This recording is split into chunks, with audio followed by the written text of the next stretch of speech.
ago, I've known Ramon a lot of years, and he was like a brother that wasn't a brother. You know, I had his back through a lot of stuff, and he had my back, and I always knew that he'd have my back. And he always knew I'd have his back. You know, he asked me to be his sponsor, I don't know what it was, 25, 26 years ago. And it just started a really solid friendship. I mean, that time he had a bunch of sober houses. And I don't know if any of you in here ever went through those houses, but Mike did, you know. And you know, a lot of people sobered up there, and he really helped a lot of people. And when I got custody of my kids, he fixed up one of those houses. He fixed up the upstairs, you know, so my daughters had a bedroom. So that's what type of guy he was. This is a man that had a lot of passion. I mean, he played full out.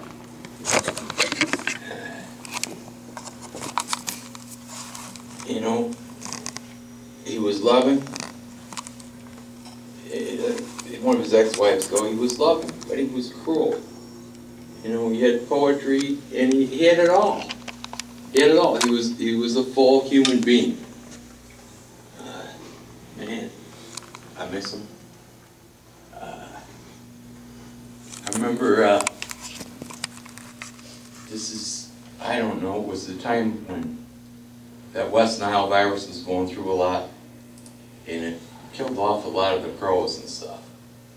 And, you know, you'd find them dead. And I used to go over, towards the end, he built like a patio. This blue house on the corner. You know, we'd go and we'd have morning meditation there. It was like a perfect place to have morning meditation. You know, to sit out there and pull out the meditation books.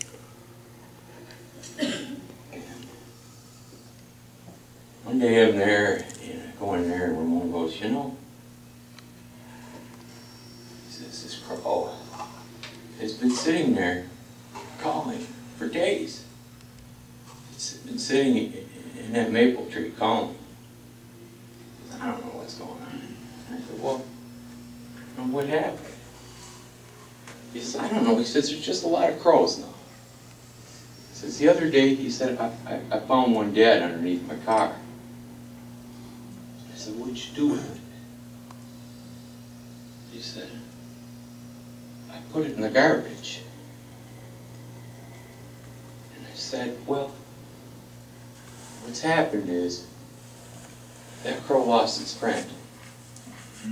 And it doesn't understand it because it can't see it anymore.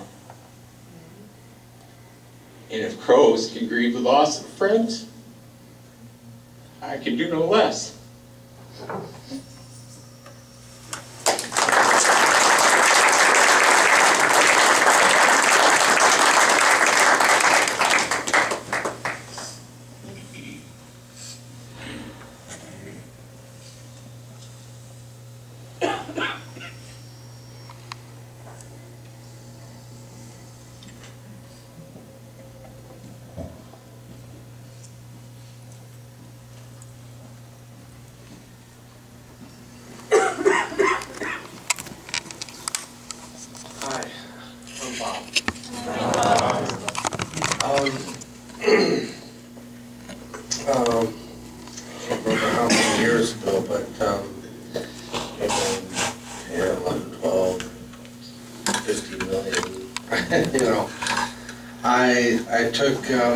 I started taking piano lessons from Ramon, and that was a really unique experience. I could not imagine a better teacher. When I was young, you know, I took the scales and all that stuff, and there was no freedom with that type of instruction. You know, which was okay, but Ramon would try all sorts of different things to get you to, you know, to where it clicked and stuff. And, jazz is a little difficult. There was all these different chords, and, but he was,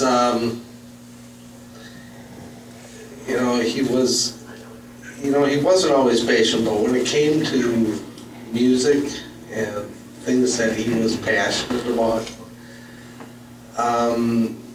he was very patient, and when he delighted when you got it,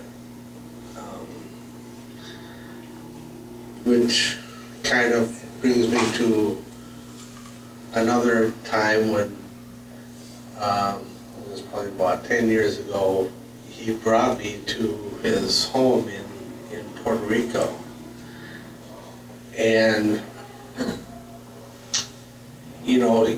it's no secret, that he has had trouble with, drinking and stuff. But he had a long time of sobriety back then, and I will always remember the mornings that we had out on this porch at his mother's house, and we would talk just everything, philosophy, everything. It was kind of like, he got it, he really got it, and it's like, and sometimes I feel like, I've got it, and we all lose it sometimes, and I just wished,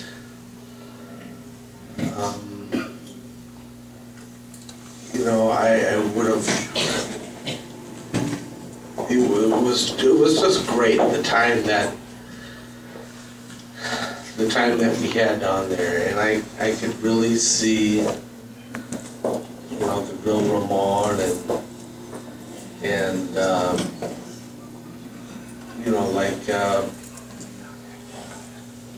the way he thought about everything, the way that he felt about things. And when I was in Puerto Rico, I got to meet his family, and they were so nice to me, and all of his brothers and sisters and mom, and it was a wonderful time down there in Puerto Rico.